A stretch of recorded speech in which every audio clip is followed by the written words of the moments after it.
नमस्कार दोस्तों, स्वागत है आपका गुरु ज्ञान भक्तावल चैनल में। आज मैं आपको एक बहुत ही ज़रूरी जानकारी दूंगा। जैसे कि बहन बेटियां होती हैं, ठीक है। बहन बेटियों की कोई कोख बांध देता है, जिसकी वजह से उनको बच्चे नहीं हो पाते। बहुत से लोग उनकी कोख खोल भी देते हैं, उनको महीने भी चढ़ते हैं। मान लीजिए 2 4 5 महीने चढ़ गए, ठीक है। कुछ कुछ को 6 महीने भी चढ़ जाते हैं। लेकिन क्या होता है, फिर भी उनके जो बेबी होते हैं, ठीक है, वो बेकार हो जाते हैं, अबॉर्शन करवाना पड़ जाता है, बहुत सारी परेशानियाँ आ जाती हैं। और बहुत सी को क्या होता है कि उन्हें कोई परेशानी नहीं होती, लेकिन फिर भी उन्हें ये दिक्कत हो जाती है। तो मैं आज आपको इन्हीं चीज़ों के लिए बताऊंगा कि आपको किन किन चीज़ों का परहेज करना चाहिए, और उन परहेजों को मतलब ये अगर आपको परहेज करने पड़ जाए किसी मजबूरी के कारण, तो आप क्या कर सकते हो। सबसे पहले मैं आपको बताता हूँ कि जैसे मान लीजिए किसी बहन बेटी की कोख बंदी पड़ी है, ठीक है ना। वो किसी भगत से कोख भी खुलवाते हैं और कोख खुल भी जाती है। कोख खुलने के बाद भी उन्हें थोड़ी बहुत दिक्कत हो जाती है, या फिर भगत परहेज नहीं बताते बहुत सी बार। हर पैसे तो हर बार भगत परहेज बताएंगे आपको, लेकिन कई बार ऐसा होता है कि कोई परहेज ऐसा हो जाता है जो उनके दिमाग से निकल जाता है, छूट जाता है। तो वो परहेज मैं आपको बताता हूँ। तो इन परहेजों को आप करिएगा। किसी भी भगत से आप चाहे कोख खुलवा सकते हैं, ये काम करवा सकते हैं। फिर आप इन परहेजों को करोगे तो आपको बहुत आसानी होगी, कोई भी आपको परेशानी नहीं होगी, ठीक है। सबसे पहले मैं आपको बताता हूँ कि किन किन परहेजों का आपको ध्यान रखना है, ठीक है ना। सबसे पहले तो आपको ध्यान रखना है कि किसी के भी घर का नहीं खाना।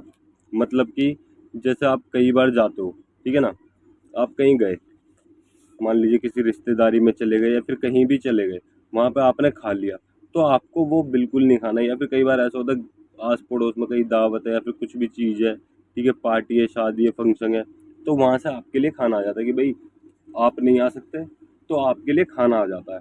तो वो खाना भी आपको नहीं खाना। अगर आपको वहाँ से कुछ भी चीज़ आई, वो खाने का मन कर रहा है, तो आप बाहर से मंगा लीजिए, वो खाइए, लेकिन आपको वहाँ से आया हुआ नहीं खाना। और ख़ास करके देखिए, पीली और सफ़ेद चीज़ का तो परहेज रहता ही रहता है, ठीक है। इस चीज़ के बारे में आप समझ गए। अब मैं आपको बता दूँ दूसरी चीज़। सबसे पहले तो आपको किस चीज़ का परहेज परहेज करना है। आपको चौक चौराहे, मतलब कि जो चौराहा रास्ता होता है ना, उनका परहेज करना, उन रास्तों को पार नहीं करना। फिर आप बोलोगे भाई हमें कहीं हॉस्पिटल जा रहे हैं, चेकअप के लिए जा रहे हैं कहीं, तब क्या करना है। मैं आपको सब चीज़ के बारे में बताऊंगा, आप चिंता मत करिए। चौक चौराहा पार नहीं करना, नदी नहर पार नहीं करनी है आपको, ठीक है। कोई नाला पार नहीं करना, जैसे बड़े बड़े नाले होते हैं ना, वो नाले भी पार नहीं करने आपको। तो इन चीज़ों का आपको परहेज करना है। अब मैं आपको बताता हूँ, अगर आपको बाई चांस कहीं भी कभी कभार जाना पड़ जाए, ठीक है, वो नदी नहर नाला चौक चौराहा आपको पार करना पड़े, तो आप क्या कर सकते हो। क्योंकि देखिए, आपको कभी हॉस्पिटल भी जाना पड़ सकता है चेकअप कराने के लिए, या कहीं भी जाना पड़ सकता है, कोई भी काम आ सकता है। तो आपको क्या करना, आप जेब में खुले पैसे रखिए, एक एक दो दो के सिक्के। आप चौराहे से निकले, ठीक है, चौराहे से निकले, तब आप 1 रुपये का सिक्का डाल दीजिए। चौक चौराहा दोनों एक ही होते हैं, वहाँ से निकलोगे 1 रुपये का सिक्का डाल दीजिए, ठीक है। कहीं भी डाल दीजिए, जरूरी नहीं वो चौक चौराहे के बीच में डलना चाहिए, आप सीधे डाल दीजिए और सीधे चले जाइए, कोई परेशानी नहीं होगी। नदी नहर के पास से निकलोगे, तब आप 1 का सिक्का डाल दीजिए। नदी नहर के अगर ऊपर से रोड जा रहा है तो आप ऊपर डालिएगा, नदी नहर में डालने की भी कोई ज़रूरत नहीं है। नाले के पास से जा रहे हो तो तब भी आप 1 या 2 रुपये का सिक्का डाल दीजिएगा। मतलब कि उन्हें अगर पार करना है, आपको 1 या 2 रुपये का सिक्का डाल के तब जाइए, फिर आपको कोई भी परेशानी नहीं होगी, ठीक। अब मैं आपको बता दूँ तीसरा, कि तीसरा क्या होता है। आपको सोवड़ में परहेज करना है। सोवड़ में आप बोलोगे कि भाई हम हॉस्पिटल जाते हैं, वहाँ भी सोवड़ होती है, ठीक है ना। होती है, बिल्कुल होती है। तो आप वहाँ के लिए भी या तो अपनी जेब में माचिस रख सकते हो, ठीक है ना, या फिर कोई लहसुन की कली रख सकते हो, ये सब चीज़ आप रख सकते हो। या फिर वहाँ पे भी 1 का सिक्का आप डाल के आ सकते हो, लेकिन आपको माचिस आप रखोगे। आप चौक चौराहे पे जाओ, कहीं भी निकलो, आपकी जेब में माचिस या फिर एक लहसुन की कली जरूर होनी चाहिए, आप कहीं भी निकल रहे हो तो। इस चीज़ का आप अवश्य ध्यान रखिएगा, ठीक है। अब मैं आपको बताता हूँ चौथा परहेज।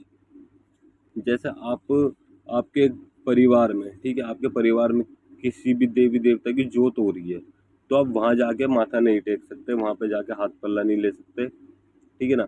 या फिर इस चीज़ के लिए आप अपने भगत से भी बात कर सकते हैं कि भाई हमारे घर में अगर जोत हुई तो हम वहाँ जा सकते हैं या नहीं जा सकते, या हमारे घर में जोत हो रही है, हमें वहाँ पे जाना चाहिए या नहीं जाना चाहिए। अगर आपके भगत मना करते हैं तो आप मत जाइए, अगर वो बोलते हैं आप जा सकते हो तो देखो जा ही सकते हो, ठीक है। अब मैं आपको बताता हूँ पांचवा। किसी भी जैसे गर्भवती महिलाएं होती हैं, ठीक है ना, उनके ऊपर से कभी भी उतारा नहीं करना चाहिए। कब नहीं करना चाहिए। अब बहुत से लोग ये बोलेंगे कि भाई जो इसको महीने चढ़ते हैं, महीने ख़राब हो जाते हैं, ठीक है, उसके ऊपर तो उतारा करके कोक खोली जाती है कि महीने चढ़ जाएँ तब उतारा होता है, तब कोक खोली जाती है। मैं बता रहा हूँ आपको, तब महीने चढ़ते हैं, ठीक है। आपको 2 से 5 महीने के बीच में, मतलब कि 2 या 5 महीने के बीच में बिल्कुल भी आपको उतारा नहीं करना है।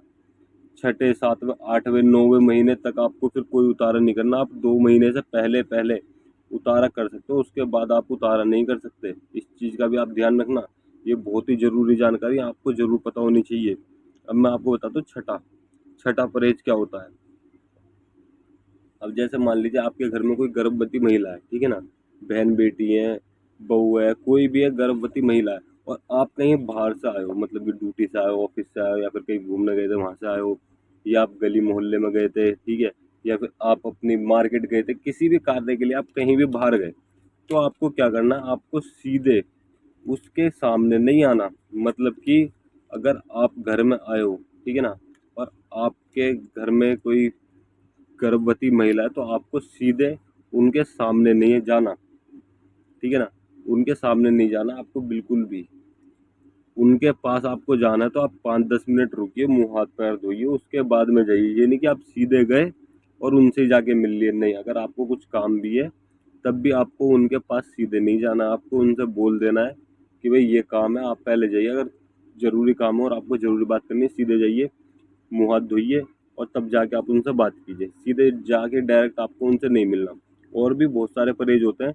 वैसे तो हर भगत, अगर कोई भी भगत को खोलने का काम कर रहा है तो वो आपको सारे परहेज बताएंगे।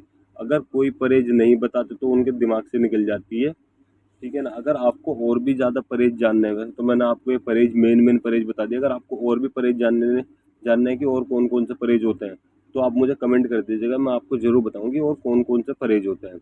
और अगर आपको हमारे द्वारा दी गई जानकारी अच्छी लगी हो तो वीडियो को लाइक करें, चैनल को सब्सक्राइब करें और बेल आइकन जरूर दबाएं, ताकि हमारे द्वारा दी गई जानकारी आप तक समय पर पहुंच सके।